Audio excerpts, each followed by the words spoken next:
BJP এইসব করছে। ওনাদের বিজেপি রাজ্যের সভাপতি বলছে এবিভিপি ওনাদের কোনো ছাত্র সংগঠন নয়।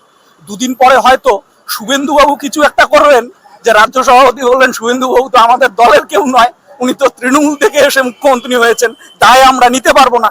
এইসব সার্কাস এরা চালিয়ে যাচ্ছে। গন্ডিতে কবার পা রেখেছেন আমার জানা নেই, উনি ভালো বলতে পারবেন। আর উনি কোথা থেকে এই খবর পেলেন যে এই সমস্ত স্লোগান ওখানে হচ্ছে? ঠিক আছে, এই সমস্ত স্লোগান এসএফআই দেয় না, কোনো বামপন্থী ছাত্র সংগঠনও দেয় না। আমরা আজাদির কথা বলি, এটা ঠিক, এ দেশের হুকমারিসে আজাদির কথা বলি, মনুবাদের থেকে আজাদির কথা বলি। আমরা কখনোই এই ধরনের দেশবিরোধী স্লোগান যাদবপুর কেন কোনো ক্যাম্পাসেই এসএফআই অন্তত দেয় না। শুভেন্দু অধিকারী কোথায় শুনেছেন সেটা উনি ভালো বলতে পারবেন, কারণ আমার যতটুকু জানা বোঝা শুভেন্দু অধিকারী এই সময়কালে কখনোই যাদবপুরের ক্যাম্পাসে যায়নি। তাহলে ক্যাম্পাস সম্পর্কে উনি জানলেন কি করে?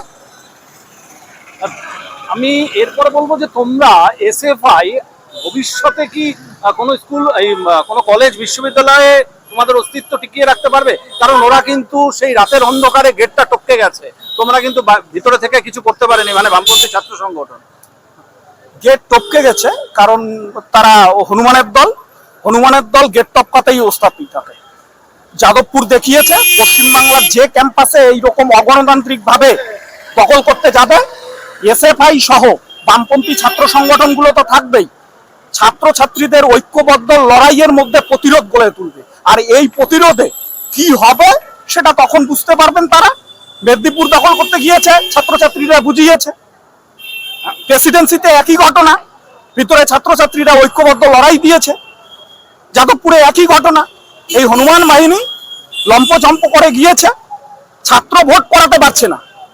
ক্ষমতা থাকলে শুভেন্দু অধিকারী এ রাজ্যের শিক্ষা দপ্তর শিক্ষামন্ত্রী যিনি আছেন তাকে বলুন না যে ক্যাম্পাসগুলোতে দীর্ঘদিন ধরে ছাত্র সংসদ নির্বাচন হয় না, তোমরা প্রস্তুত? আগামীকাল 24 ঘন্টার মধ্যে ঘোষণা দেন ছাত্র ভোট করাবেন, এসএফআই 24 ঘন্টার মধ্যে ছাত্র ভোট লড়াইয়ে নামতে রাজি আছে। পারবেন শুভেন্দু অধিকারী? পারবেন না। কারণ কি? কারণ কলেজ ক্যাম্পাসগুলোতে, বিশ্ববিদ্যালয় ক্যাম্পাসগুলোতে মগজ যাদের থাকে তারা ওখানে থাকে, আর মগজ যাদের হাঁটুতে থাকে তারা বাইরে থাকে। যে কারণে এরা মগজকে ভয় পায়, এরা বাইরের বাহিনী, গেরুয়া দুষ্কৃতী বাহিনী দিয়ে ক্যাম্পাস দখলের পরিকল্পনা করছে। এই পরিকল্পনা পশ্চিমবাংলার ছাত্র সমাজ ভেস্তে দেবে। কাশ্মীর যাদবপুরের বিধায়িকা সর্বরী মুখার্জি সারা রাত তাণ্ডব করলেন নিজে হুঁশিয়ারি দিয়ে, পরের দিন সেটা তিনি ঢোক গিললেন। এটার পিছনে কি কারণ মনে হয়? এরা সবাই ঢোক গেলে এখন এই দেখেন না এবিভিপি এইসব করছে। ওনাদের বিজেপি রাজ্যের সভাপতি বলছে এবিভিপি ওনাদের কোনো ছাত্র সংগঠন নয়। দুদিন পরে হয়তো শুভেন্দুবাবু কিছু একটা করবেন, যে রাজ্য সভাপতি বললেন শুভেন্দুবাবু তো আমাদের দলের কেউ নয়, উনি তো তৃণমূল থেকে এসে মুখ্যমন্ত্রী হয়েছেন, দায় আমরা নিতে পারবো না। এইসব সার্কাস এরা চালিয়ে যাচ্ছে। কিন্তু কথা হচ্ছে শুভেন্দু অধিকারী বললেন বিধানসভায় দাঁড়িয়ে যে গুন্ডা দমন আইন এনে গুন্ডাদের শায়েস্তা করবেন। যাদবপুরে যারা রাত 1:30টার সময় তাণ্ডব চালালো, প্রশ্ন থাকবে রাজ্যের স্বরাষ্ট্রমন্ত্রীকে যে তারা কি গুন্ডা না অন্য কিছু। যাদবপুরের বিধায়ক তিনি যে সমস্ত মন্তব্য করলেন, তার নেতৃত্বে যে সমস্ত কাজ ক্যাম্পাসে হলো, তার দায়ভার এবং সেটা গুন্ডামি ছাড়া আর কি?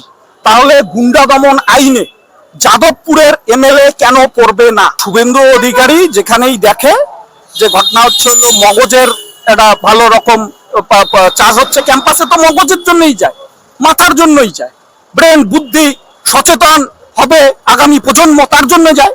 কিন্তু যারা সচেতন হচ্ছে, যাদের মগজ আছে, তারা কি হয়?